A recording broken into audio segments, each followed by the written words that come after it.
तो बच्चों बजट रेखा क्या होती है उससे पहले हम देख लेते हैं कि उपभोक्ता का बजट सेट क्या होता है।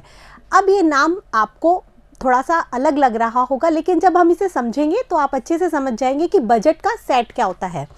तो बच्चों एक सिंपल से उदाहरण में मैं आपको बताती हूँ कि आपके पास मानो 10 रुपये हैं, ठीक है, और आपके पास दो चीज़ों को आपको सिलेक्शन करना है। दोनों वस्तुओं की कीमतें हैं आपकी, मैं थोड़ा सा एक्सप्लेन कर देती हूँ, 5, ठीक है। दोनों वस्तुओं की कीमतें कितनी हैं? 5-5 रुपये हैं। और आपका जो बजट है वाई लिख देते हैं हम इसको, या हम इसको एम भी लिख सकते हैं, वो आपका है 10 रुपये। तो आप खुद गणना कीजिए कि हम दो वस्तुएं मान लो कि एक्स और वाई है, ठीक है। तो आप खुद सोचिए कि हम एक्स की कितनी वस्तु ले सकते हैं और वाई की कितनी वस्तु ले सकते हैं। यदि हम एक्स की 5 रुपये कीमत है तो हम एक्स की कितनी वस्तु ले सकते हैं? 2 वस्तुएं। भाई 5 को यदि हम 10 में 5 का भाग लगाएंगे तो 2 ही वस्तु आएगी, और हमने 2 वस्तु इसकी ले ली तो वाई की तो कितनी मिलेगी? 0 मिलेगी, क्योंकि हमारा सारा बजट किस में ख़त्म हो गया? एक्स वस्तु में ख़त्म हो गया। और यदि हम इसी तरह से यदि एक्स की केवल एक ही वस्तु लेते हैं, ठीक है, एक्स की हमने केवल क्या ली? एक ही वस्तु ली, मतलब 5 रुपये हमारे खर्च हो गए। अब हमारे पास कितने रुपए बचे? 5 रुपये। तो हम वाई की भी एक वस्तु ले सकते हैं, ठीक है बच्चों, समझ में आया। यदि हमने एक्स की 0 वस्तु ली, मतलब एक्स की कुछ भी नहीं लिया, तो हम वाई की कितनी खरीद सकते हैं? वाई की हम 2 वस्तु खरीद सकते हैं। तो आप इस प्रकार से देख रहे हो कि 10 रुपये इनकम होने पर और 5 रुपये एक वस्तु की कीमत होने पर हम ये कॉम्बिनेशन खरीद सकते हैं एक्स और वाई का, एक ये कॉम्बिनेशन खरीद सकते हैं और एक ये कॉम्बिनेशन खरीद सकते हैं। तो ये जो सारी चीज़ें हो गई, यही कहलाती है बजट सेट। अर्थात उपभोक्ता अपनी आय और दी हुई कीमतों में जो भी वस्तुओं के एक सेट को खरीद सकता है, उसे ही हम क्या कहते हैं? उपभोक्ता का बजट सेट।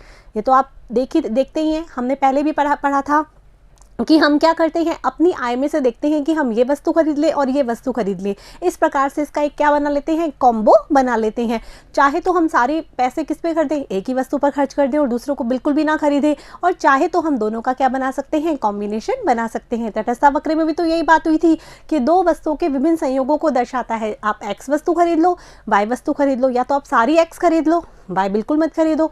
तो इसी तरीके से बजट सेट में भी यही होता है। तो यही लिखा है, ये दो वस्तुओं के एक समूह के विभिन्न संयोगों को व्यक्त करता है जब वस्तु की कीमत और उपभोक्ता की आय दी हुई हो। बच्चों एक चीज़ यहाँ पर ध्यान देना कि यहाँ पर दो चीज़ों का बार बार जिक्र होगा। एक तो वस्तुओं की कीमत, जैसे कि हमने यहाँ पर बताया कि वस्तु की कीमत कितनी है? 5, एक इसका जिक्र, और एक दूसरा होगा इनकम का, क्योंकि ये दोनों ही क्या होते हैं? प्रतिबंध होते हैं। यदि वस्तुओं की कीमत कम हो गई तो एक तरह से हमारी आय बढ़ी जाएगी, तो हम और भी वस्तु खरीद सकते हैं। समझ में आया? और यदि आय बढ़ गई तब भी हम वस्तुएं खरीद सकते हैं। यदि यहाँ पर y की 10 की जगह कितनी हो जाती है? 20, तो हमारे ये सेट बदल जाएगा? नहीं बदल जाएगा? बदल जाएगा। क्यों? क्योंकि हम x की भी ज़्यादा वस्तुएं खरीद सकते हैं और y की भी ज़्यादा खरीद सकते हैं। तो इस प्रकार से आय और कीमत एक प्रतिबंध होता है। यदि ये दोनों बदल जाते हैं तो हमारा बजट सेट भी बदल जाएगा, ठीक है। तो यहाँ पर यही लिखा हुआ है, जब वस्तु की कीमत और उपभोक्ता की आय दी हुई हो तो उपभोक्ता अपनी आय और वस्तु की कीमत के अनुसार संयोगों में से किसी एक संयोग को चुनता है। मतलब ये जो सारे हमारे पास संयोग बने हैं उनमें से वो किसी एक संयोग को चुनता है, और ये सारे जो संयोग हैं वही कहलाते हैं बजट सेट। ठीक है बच्चों, समझ में आया? अब आगे हम देखते हैं एक उदाहरण, जैसे कि उपभोक्ता की आय कितनी है? 60 रुपये। अभी मैंने आपको 10 रुपये इनकम वाला बताया था उदाहरण, हम दूसरा उदाहरण भी देख सकते हैं, और आप अपनी बुक में देखोगे तो उसमें और भी आपको उदाहरण मिल जाएंगे, तो आप उदाहरण से और भी चीज़ों को अच्छे से समझ पाएंगे। जैसे उपभोक्ता की आय कितनी है? 60 रुपये, ठीक है, और दो वस्तुएं हैं एक्स और वाई, जिनकी कीमतें कितनी है? 1 रुपये और 2 रुपये प्रति इकाई। अभी तक हमने क्या करा था? दोनों की कीमतें समान 5 रुपये मानी थी। अब एक्स की कीमत अलग है और वाई की कीमत अलग है, यहाँ पर यही दिखाया गया है, और आय कितनी है? 60 रुपये। तो उपभोक्ता कौन कौन से संयोगों को चुन सकता है? अभी हमारे सामने अलग संयोग बने थे, अलग सेट बना था। क्यों? क्योंकि आय भी अलग थी और जो कीमत है वस्तुओं की वो भी अलग थी, और अब आय भी अलग हो गई और वस्तुओं की कीमतें भी अलग हो गई, तो सेट भी क्या हो जाएगा? अलग हो जाएगा। अब 60 रुपये है वस्तु, जो एक्स है उसकी कीमत कितनी है? 1 रुपये, और वाई की कीमत कितनी है? 2 रुपये। हम अलग से भी लिख देते हैं, m बराबर तो कितनी है? 60।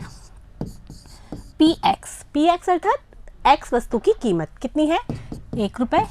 py अर्थात y वस्तु की कीमत कितनी है? 2 रुपये। ठीक है बच्चों, समझ में आ गया। अब आपको इसमें से कॉम्बिनेशन बनाने हैं जो कि आपके सामने ऑलरेडी दिए हुए हैं। आप खुद भी बना सकते हो, इसको बिना देखे आप खुद भी प्रैक्टिस कर सकते हो। हम थोड़ा सा एक उदाहरण तो देख ही लेते हैं। यदि उपभोक्ता सारे पैसे किस पे खर्च कर देता है, एक्स वस्तु पर, तो एक्स वस्तु की 1 रुपये के हिसाब से 60 इकाई खरीद पाएगा, और फिर सारे पैसे तो एक्स पे खर्च हो गए, तो वाई वस्तु की कितने हो गए, 0। तो एक कॉम्बिनेशन तो ये हो गया, जैसा कि आपके सामने ये दिखा रखा है, ये वाला कॉम्बिनेशन। ठीक है, अब हम दूसरा कॉम्बिनेशन देखते हैं। वो एक्स वस्तु पर कुछ भी नहीं खर्च करता, सारा किस पे खर्च कर देता है, वाई वस्तु पर। एक्स वस्तु है उस पर 0 खर्च करता है, तो वाई वस्तु की कितनी कीमत है, 2 रुपये, तो इसके हिसाब से कितनी इकाई ले पाएगा, 30 तो इकाई ले पाएगा।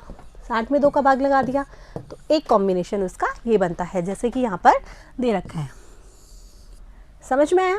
इस तरीके से हम कॉम्बिनेशन बनाते चले जाएंगे। जैसे यहाँ पर और दे रखा है कि एक्स वस्तु की कितनी 10 इकाई खरीद ली उसने, 10 रुपये खर्च हो गए, और बचे कितने 50 रुपये, तो उसने क्या किया, वाई की 2 इकाई खरीद 25 इकाई खरीद ली, तो कितने हो गए, 60 रुपये हो गए ना। तो हम इसमें क्या देख रहे हैं, एक्स वस्तु की कीमत और वाई वस्तु की कीमत दोनों हैं, और दोनों की कीमतों को ध्यान में रखते हुए साथ में उपभोक्ता की आय जो एक प्रतिबंध है उसको भी ध्यान में रखते हुए उपभोक्ता बहुत सारे संयोगों का में से किसी एक संयोग का चुनाव कर सकता है, और उसके सामने बहुत सारे ऑप्शंस अवेलेबल होते हैं। जैसे आप यहाँ पर देखोगे तो भी इनकम कितनी होगी, 60। इसको देखोगे तब भी इनकम कितनी आएगी, 60। 10 मतलब 10 रुपये इसके हो गए, 25 दूनी 50, 60 रुपये हो गई।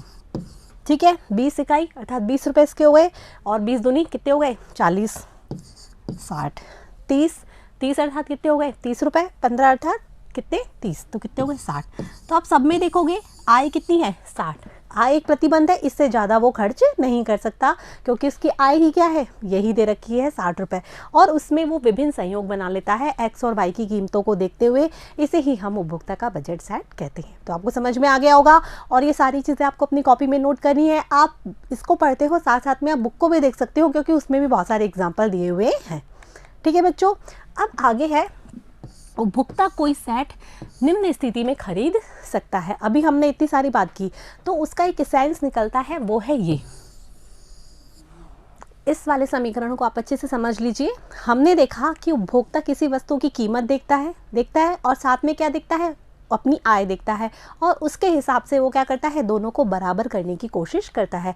जैसे एक्स वस्तु की कीमत है कितनी है, 1, ठीक है, और इसकी कितनी इकाई खरीद पा रहा है वो, 0। मतलब एक्स वस्तु पर कितना व्यय हो गया, 0 हो गया, क्योंकि उसने कुछ भी नहीं खरीदा उसका। ठीक है, अब यदि हम देखें वाई वस्तु, तो वाई वस्तु की कितनी इकाई खरीदी उसने, 30, और कीमत कितनी है, 2 रुपये। तो 2 रुपये तो कीमत हो गई, और 30 रुपये क्या हो गई, उसकी मात्रा हो गई। मतलब वाई वस्तु की कितनी मात्रा खरीदी, 30। तो इस प्रकार से हम देखते हैं 0 और 30 दूनी 60, तो उसके कितने रुपए खर्च हो गए, 60। ऐसे ही हम सबको देख लेते हैं, 60 × 0 कितने आ जाएंगे, 60 × 1 60, और 0 × 2 0, 60 आ जाएगा। 10 इस वाले को देख लेते हैं हम एक बार, सी वाले कॉम्बिनेशन को। सी कॉम्बिनेशन हम में देखते हैं, कीमत कितनी है, 1, और इकाई है 10, प्लस कीमत कितनी है, 2, और कितनी मात्रा खरीद रहा है, 25। तो 10 + 50 कितने हो गए, 60। तो ऐसे आप सबको देखोगे, जैसे मैंने समझाया है, तो 60 ही उसका क्या आएगा, आय आएगी। मतलब उसको उसके आय के बराबर ही वो कीमतों को देखते हुए मात्राएं खर्च करेगा। तो हमारा फॉर्मूला क्या बनेगा, हमारा फॉर्मूला बनेगा ये वाला, P1 × X1। कीमत जो पहली जो इकाई है, x जो इकाई है, उसको किससे गुणा कर लेंगे, x वस्तु की कीमत से गुणा कर लेंगे, प्लस P2 जो दूसरी इकाई है, उसको, इसमें 2 वस्तु बता रखी है, x1 और x2। आप चाहो तो x और y वस्तु भी कर सकते हैं, या x1 और x2 बता रखी है, इसीलिए यहाँ पर ये वाला कॉम्बिनेशन दे रखा है, और बराबर कर दिया इसको m के। ठीक है, कि इन दोनों को किसके बराबर होना चाहिए, m, आय के बराबर होना चाहिए। वस्तु 1 की कीमत को वस्तु 1 की मात्रा से गुणा करेंगे, वस्तु 2 की कीमत को वस्तु 2 की मात्रा से गुणा करेंगे, और दोनों का जो टोटल है वो आय के बराबर होना चाहिए। और एक दूसरा वाला जो ये मार्क दे रखा है वो या तो आय के बराबर होना चाहिए या फिर आय से कम होना चाहिए, आय से ज़्यादा नहीं हो सकता। जैसे कि हमने अभी इस वाले एग्जाम्पल में देखा था, 10 और 25 वाला देखा था कि उसने x वस्तु की तो 10 इकाई खरीदी और y वस्तु की खरीदी 25। अब हमें मान लेते हैं वो y वस्तु की 15 खरीदता है। कितनी खरीदता है? 15। तो हमारा P1 कितनी है? 1 × 10 प्लस पी कितनी है? 2 × 15 हो जाएगी, 25 की जगह 15, 10 प्लस 30 कितने हो गए? 40 रुपये। अर्थात उसके 60 रुपये जो इसकी इनकम है उसमें से वो 40 रुपये खर्च कर रहा है, 20 रुपये क्या कर रहा है? वो बचा रहा है। अब वो बचा रहा है, इसका मतलब हम ये आगे देखेंगे हम कि वो बजट रेखा से नीचे है। वो बजट रेखा पर मतलब जो उसका मैक्सिमम पॉइंट है उससे वो नीचे खर्च कर रहा है, उस पर नहीं वो पहुंच रहा है। आ रहा है बच्चों समझ में? इसीलिए ये वाला मार्क दे रखा है कि उपभोक्ता अपनी आय या आय से कम ही खर्च कर सकता है, अपनी आय से ऊपर खर्च नहीं कर सकता। यदि वो अपनी आय पर खर्च कर रहा है तो इसका मतलब वो सब कुछ बराबर कर रहा है, यदि आय से नीचे खर्च कर रहा है इसका मतलब वो कुछ बचत कर रहा है। तो ये वाला फॉर्मूला आपको अच्छे से याद रखना है कि एक वस्तु की कीमत गुणा एक वस्तु की मात्रा प्लस दूसरी वस्तु की कीमत गुणा दूसरी वस्तु की मात्रा हमेशा आय के बराबर या आय से कम होती है। ठीक है बच्चों, समझ में आ गया? इसे ही बोलते हैं बजट का प्रतिबंध। जैसे मैं आपको बोल रही हूँ कि उपभोक्ता वस्तुओं की कीमतों को ध्यान में रखकर और उपभोक्ता की आय को ध्यान में रखकर खर्च करता है, तो यही बजट का प्रतिबंध कहलाता है। ये जो असमानता है वही बजट प्रतिबंध कहलाती है। आपको ध्यान रखना है क्या होता है बजट प्रतिबंध? जहाँ उपभोक्ता ज़्यादा खर्च नहीं कर पाता, जहाँ वो अपनी आय को और कीमतों को देखकर ही खर्च कर पाता है, इसीलिए बजट प्रतिबंध होता है। उपभोक्ता के लिए उपलब्ध बंडलों के सेट को बजट सेट कहा जाता है। हमने बात की थी ना कि जो उसके सामने विभिन्न संयोग दिखाए गए हैं वो सारे क्या हैं? बजट सेट है, जिन्हें उपभोक्ता विद्यमान बाजार कीमतों पर अपनी आय से खरीद सकता है। उन बजट सेट को उपभोक्ता खरीद सकता है अपनी आय को देखते हुए और विभिन्न वस्तुओं की कीमतों को देखते हुए, और उनमें से किसी भी एक सेट का चयन कर सकता है। आगे बच्चों समझ में? अब आगे आपके सामने आती है बजट रेखा। हमने बजट सेट के बारे में बात की, विभिन्न संयोगों के बारे में बात की। अब उन सभी संयोगों जो उपभोक्ता खरीद सकता है दी हुई आय और कीमतों में, उसको हम एक लाइन के द्वारा दर्शा सकते हैं, जिसे ही हम कहते हैं बजट लाइन या बजट रेखा। ठीक है बच्चों, इसका नाम आपको ध्यान रखना है। और दूसरा नाम इसका है कीमत रेखा। इसको कीमत रेखा भी कहते हैं। हमने तटस्थता वक्र का विवेचन किया था, तो तटस्थता वक्र है हमारे सामने, तो हमें बजट लाइन भी हमारे सामने होनी चाहिए, तभी हम एक उपभोक्ता का संतुलन पढ़ सकते हैं और समझ सकते हैं। तो कीमत रेखा और बजट रेखा क्या होती है? तो ये क्या करती है? दो वस्तुओं के उन विभिन्न संयोगों को दर्शाती है, जिसके विभिन्न बिंदुओं को उपभोक्ता अपनी आय और दी हुई कीमतों के आधार पर प्राप्त कर सकता है। यहाँ पर इसकी डेफिनेशन दे रखी है कि दो वस्तुओं के विभिन्न संयोग को बताती है, जिससे उपभोक्ता अपनी सीमित आय और वस्तुओं की कीमतें दी हुई पर ही खरीद सकता है। ध्यान रखना बच्चों, तटस्थ वक्र क्या है? दो वस्तुओं के उन विभिन्न संयोगों को दर्शाता है, जिसमें कि प्रति उपभोक्ता क्या होता है? तटस्थ होता है, समान संतुष्टि प्राप्त करता है। ठीक है, जबकि जो कीमत रेखा है वो किसे बताती है? दो वस्तुओं के उन विभिन्न संयोगों को दर्शाती है, जो उपभोक्ता अपनी दी हुई आय, जो मैंने आपको बताया था ना, ये दो चीज़ें आपको बहुत अच्छे से याद रखनी है। एक तो उपभोक्ता की आय और दूसरा दी हुई कीमतों के आधार पर उन बिंदुओं को प्राप्त कर सकता है, उसे ही हम बजट रेखा कहते हैं। जैसे कि अभी हम आगे भी देखेंगे, ये एक बजट रेखा होती है, ऋणात्मक ढाल की बजट रेखा होती है। दो वस्तुओं को, जैसे हमने बताया x और y, यदि उपभोक्ता अपनी सारी आय किस पे खर्च कर देता है? जैसे हमने अभी पढ़ा था ना 60 वाला उदाहरण, उपभोक्ता की आय कितनी है? 60, और उसकी y वस्तु की कीमत कितनी है? 2 रुपये। उपभोक्ता की आय है 60 और x वस्तु की कीमत कितनी है? 1 रुपये। यदि हम माने कि उपभोक्ता सारी वस्तु जो है वो y वस्तु पर खर्च कर देता है अपनी आय, तो वो ये वाला पॉइंट प्राप्त करेगा, जिसे हम m/py कहेंगे। आय में किसका भाग लगा देंगे हम? y वस्तु की कीमत का। और यदि हम x की बात करें तो वो सारी वस्तुएं किस पे, पैसा किस पे खर्च कर देता है अपनी आय? x वस्तु पर, तो वो ये वाला पॉइंट पे प्राप्त करेगा, m/px। ठीक है, तो एक ये वाला पॉइंट प्राप्त हो गया जहां मैक्सिममली वो क्या कर सकता है? x वस्तु की मात्रा को खरीद सकता है, और एक ये वाला पॉइंट ज्ञात हो गया जहां पर वो मैक्सिममली y वस्तु की मात्रा को खरीद सकता है। अब इन दोनों पॉइंटों को हमने कैसे ज्ञात किया है? उपभोक्ता की आय दी हुई होने पर और कीमतें दी हुई होने पर। अब इन दोनों पॉइंटों को जो मिलाने वाली रेखा होती है वो कहलाती है हमारी बजट रेखा। ये होती है बजट लाइन। ठीक है, और जो अभी हमने जो समीकरण पढ़ा था, कौन सा समीकरण था? m = p 1 करा था हमने, कुछ ही कर लीजिए, या तो आप पी एक्स प्लस P2/2 कर लीजिए, कुछ भी जो भी आपको लगता है, जो भी आप करना चाहते हैं। हमने अभी यही पढ़ा था, इसीलिए हम यही कर लेते हैं। m बराबर P1 multiply x1 plus P2 multiply x2, जो कि हमने अभी बजट प्रतिबंध पढ़ा था, वो बताती है ये बजट रेखा।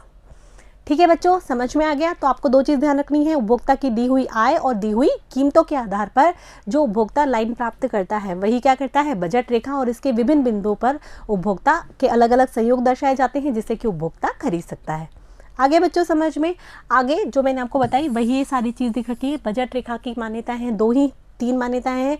एक तो उपभोक्ता की आय दी हुई होगी, ठीक है, दो वस्तुएं होंगी, जैसे हमने यहाँ देखा ना, 2 ही वस्तुएं हैं x और y, उनके आधार पर बजट रेखा प्राप्त की जा सकती है।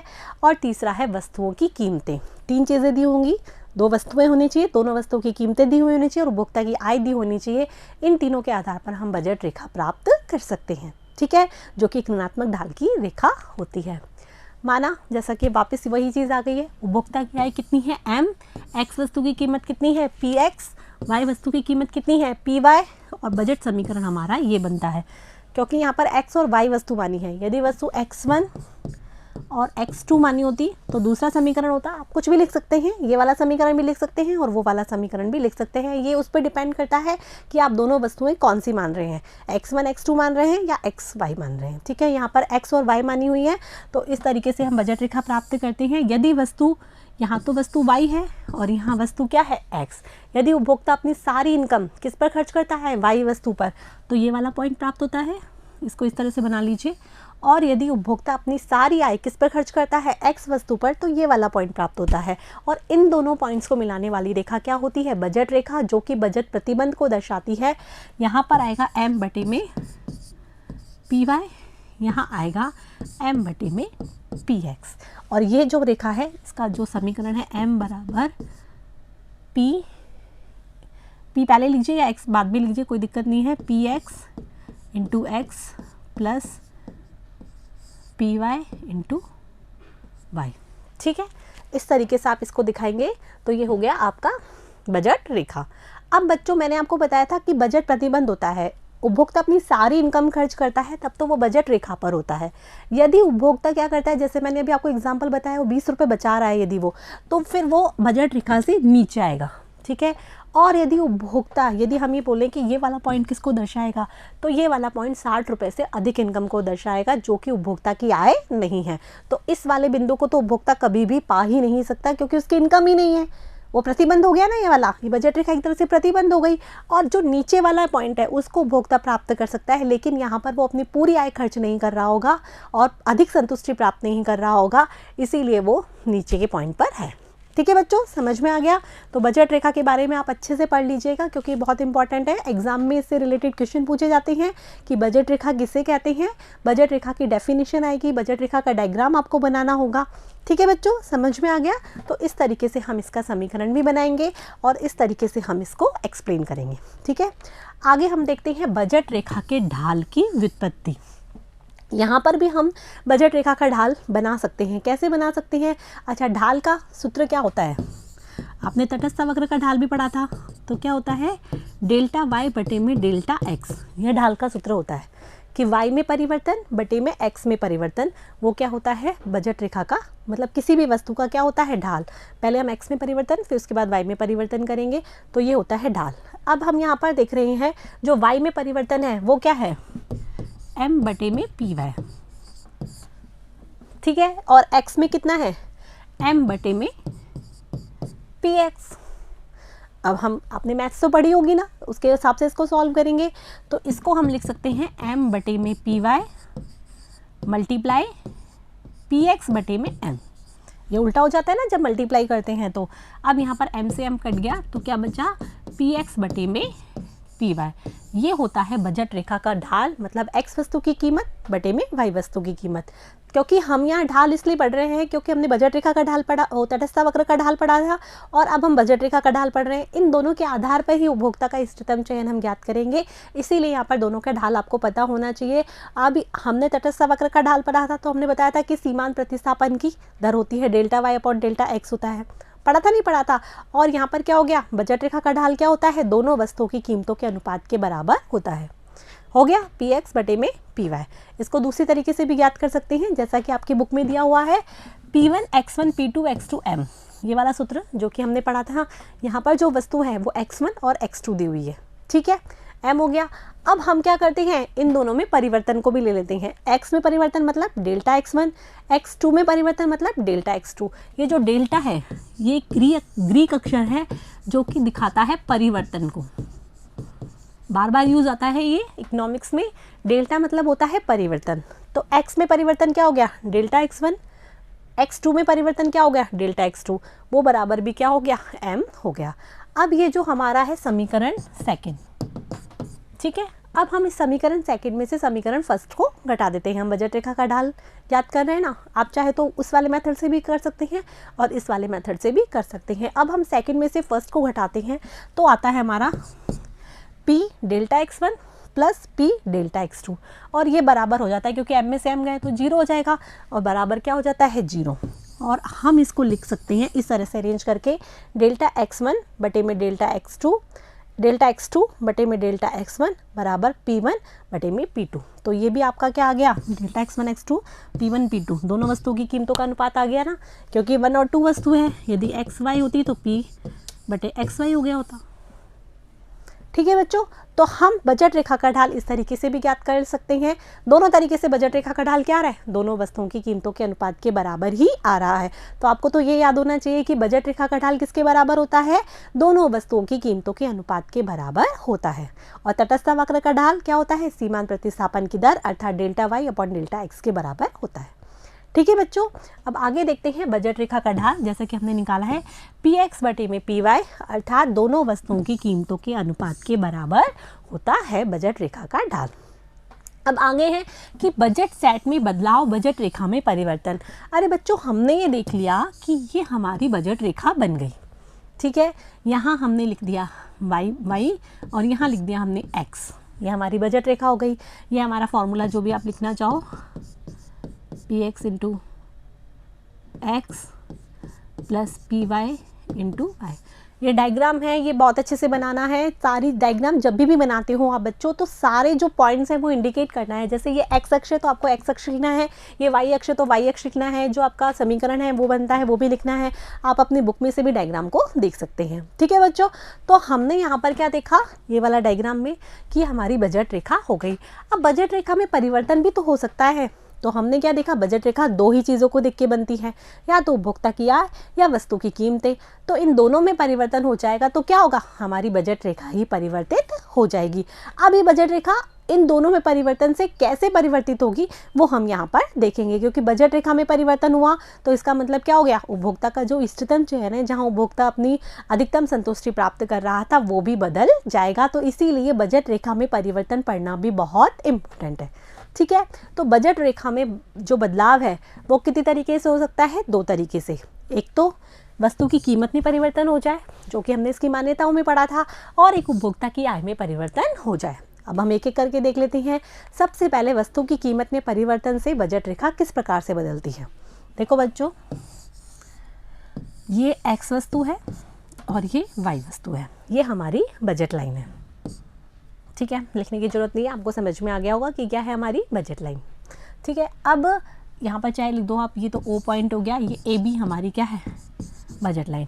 अब वस्तु की कीमत में परिवर्तन से बजट लाइन किस प्रकार से बदलती है, ये अच्छे से समझ लीजिए। अब वस्तु की कीमत में हो जाती है कमी। हम ये मान लेते हैं उपभोक्ता की आय स्थिर रहती है। भाई एक चीज़ तो स्थिर रहनी चाहिए ना, उपभोक्ता की आय स्थिर रहती है और एक वस्तु की कीमत भी स्थिर रहती है। दो वस्तुएं हैं ना, हमने मान लिया उपभोक्ता की आय एम क्या है, कांस्टेंट है। ठीक है, कांस्टेंट के लिए हम ऊपर लाइन लगा देते हैं, इसका मतलब स्थिर है। ठीक है, और इसके बाद हमने मान लिया पी वाई, जो वाई वस्तु है उसकी कीमत भी क्या है, कांस्टेंट है। एक्स वस्तु की कीमत क्या होती है, बदलती है। एक्स वस्तु की कीमत हमने मान लिया कम हो जाती है। ठीक है, ये जो एक्स वस्तु है इसकी कीमत हो जाती है कम। अब एक्स वस्तु की कीमत होने पर उपभोक्ता की आय वही बनी हुई है और जो वाई वस्तु की कीमत वही बनी हुई है।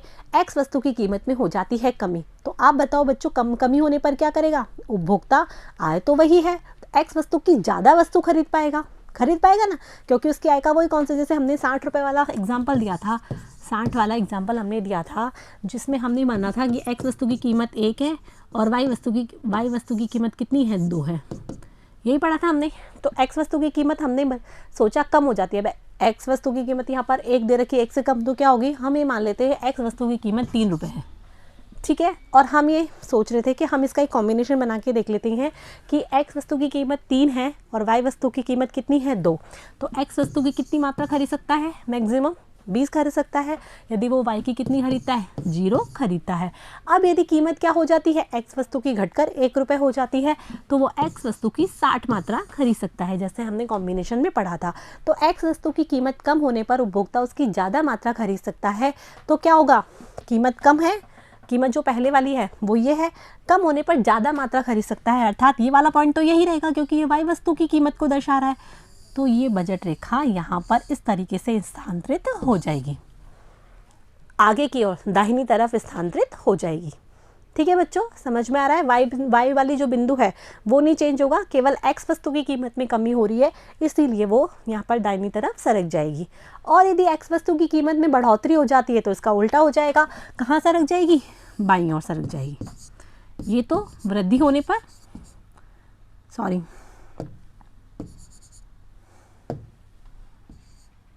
ये तो कमी होने पर दाईं ओर और वृद्धि होने पर बाईं ओर। कमी होने पर ज़्यादा वस्तुएं खरीद सकता है उपभोक्ता, इसीलिए दाईं ओर, और वृद्धि होने पर कम वस्तुएं खरीद सकता है, इसीलिए बाईं ओर सरक जाएगी। ये तो एक्स वस्तु की कीमत में परिवर्तन की बात है। यदि हम वाई वस्तु की कीमत में परिवर्तन देखें तो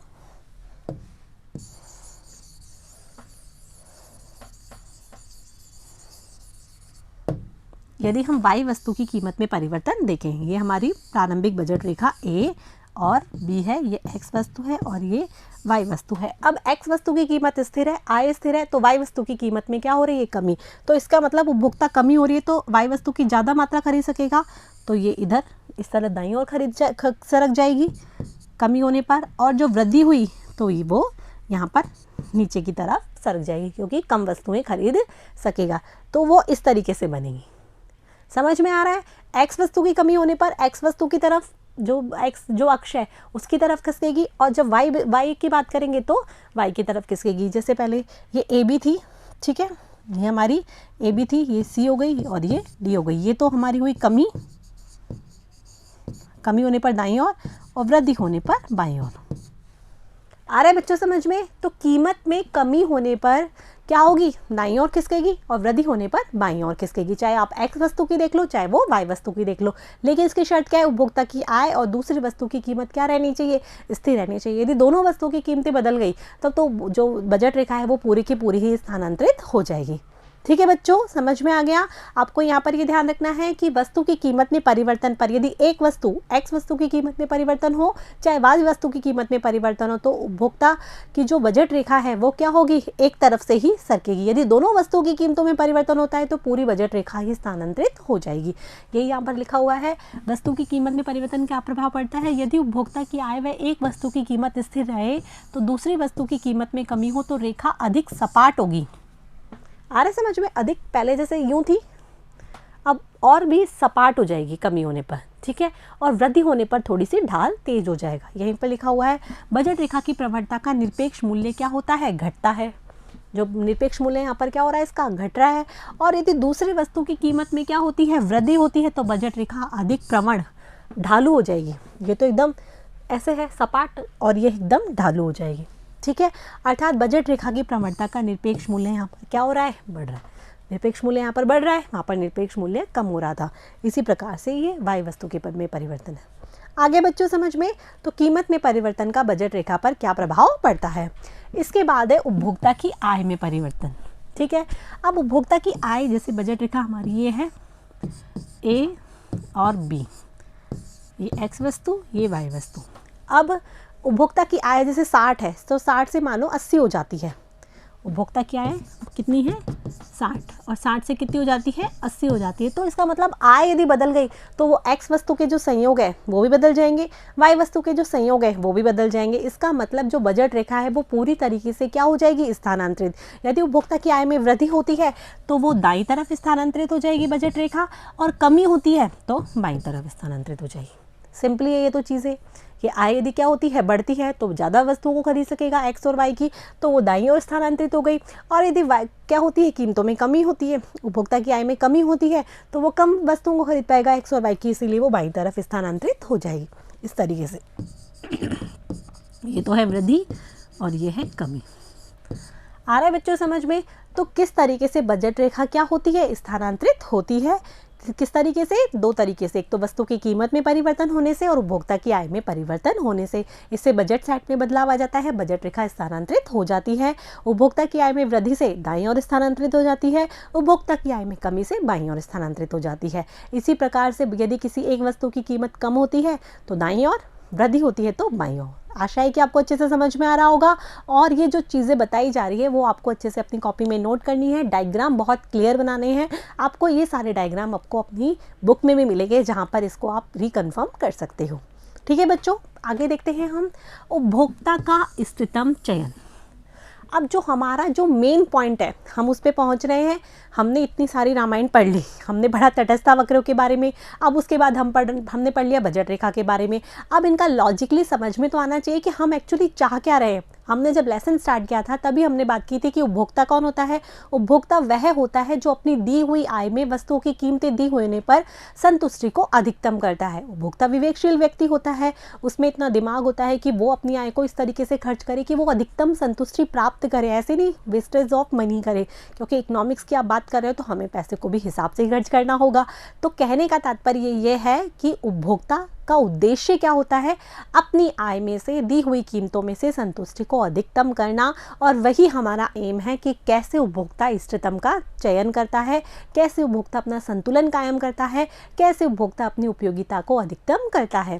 हमने तटस्था वक्र में दो वस्तुओं के संयोगों को देख लिया जहाँ जो कि उपभोक्ता को समान संतुष्टि प्राप्त करते हैं। बजट रेखा में हमने देख लिया कि एक लाइन है, उस लाइन जो कि विभिन्न कीमतें दी हुई होने पर, आय दी होने पर संयोगों को दर्शाती है। अब उपभोक्ता के सामने ये समस्या आएगी ना कि वो किस संयोग का चुनाव करे, तो वो करेगा इष्टतम चयन के बारे में। वो किस तरीके से चयन करेगा उस बिंदु का, वो हम यहाँ पर समझेंगे, जो कि बहुत इंपॉर्टेंट है, एग्जाम में से रिलेटेड क्वेश्चन पूछा जाता है। ठीक है बच्चों, कहाँ पर चयन करेगा? उपभोक्ता का इष्टतम चयन वहाँ है जहाँ वह अपनी आय और वस्तुओं की कीमतें दी होने पर अपनी संतुष्टि को क्या करेगा, अधिकतम करेगा। वही अपनी आय दी होने पर, कीमतें दी होने पर वो क्या करेगा, अपनी संतुष्टि को अधिकतम करेगा। वही क्या होता है, उपभोक्ता का इष्टतम चयन।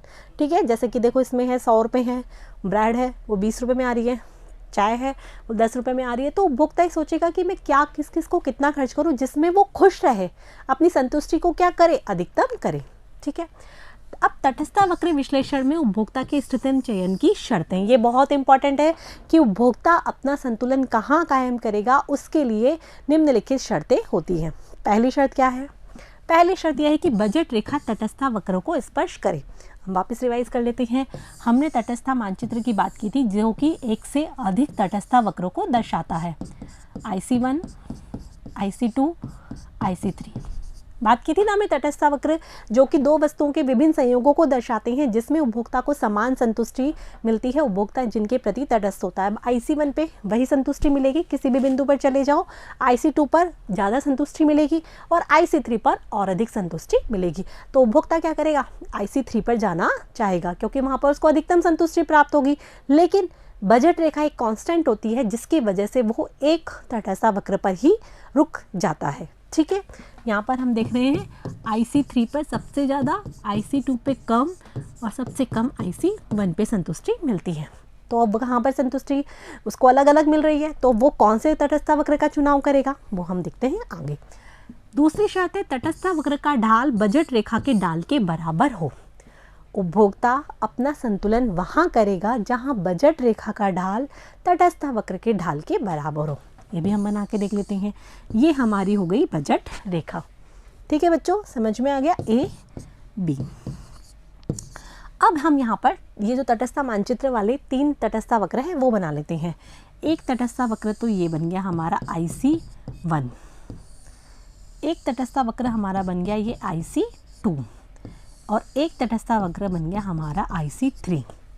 ठीक है बच्चों, तो दूसरी शर्त में ये बताया है कि तटस्थ वक्र का ढाल किसके, बजट रेखा के ढाल के बराबर होना चाहिए। तो हम ये देख रहे हैं कि ये IC3 बिंदु है, ये तटस्थ वक्र का ढाल इसमें भी दिखाया, तीनों में दिखाएंगे। तो ये बजट रेखा से टच ही नहीं हो रहा, कहीं दोनों का ढाल कहीं टच ही नहीं हो रहा। क्यों? क्योंकि जो हमारी बजट कांस्टेंट है उससे ये आगे है। हमने बताया था ना कि बजट रेखा से जो ऊपर का बिंदु है वहाँ पर उपभोक्ता की आय क्या होती है, उतनी होती नहीं है, इसीलिए उस बिंदु को वहाँ पर वो बिंदु पर पहुँच नहीं पाता है। तो IC3 पर तो उपभोक्ता पहुँच ही नहीं पाएगा क्योंकि उसका इतना बजट ही नहीं है, तो इस पर संतुलन नहीं होगा।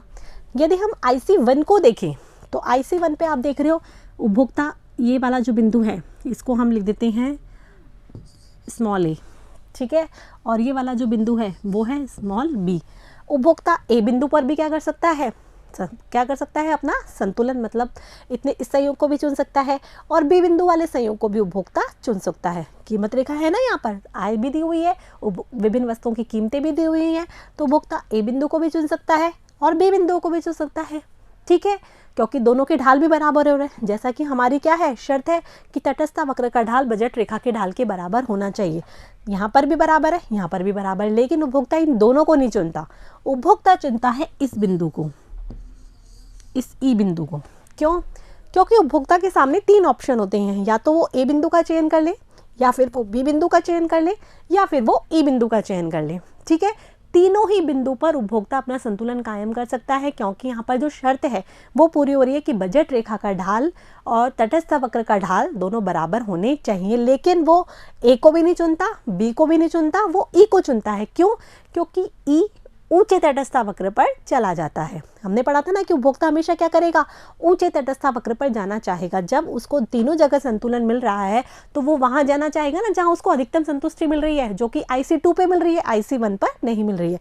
तो उपभोक्ता IC2 के ई बिंदु पर अपना क्या करेगा, संतुलन कायम करेगा। X वस्तु की इतनी मात्रा और Y वस्तु की इतनी मात्रा का चयन करेगा। समझ में आ गया? दूसरी शर्त के अनुसार उपभोक्ता अपना संतुलन वहाँ स्थापित करता है, या फिर उपभोक्ता वहाँ अपना इष्टतम चयन करता है जहाँ तटस्थ वक्र का ढाल कीमत रेखा के ढाल के बराबर हो जाता है।